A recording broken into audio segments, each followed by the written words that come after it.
perjuangan malam yang menyedihkan. Inilah kehidupan setiap malam.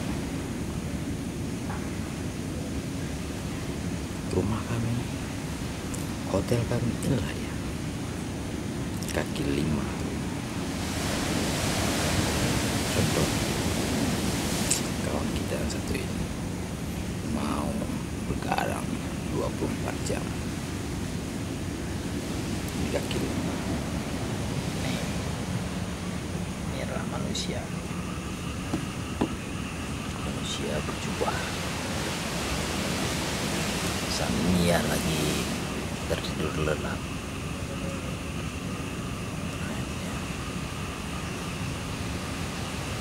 Dan itu bos Fakar.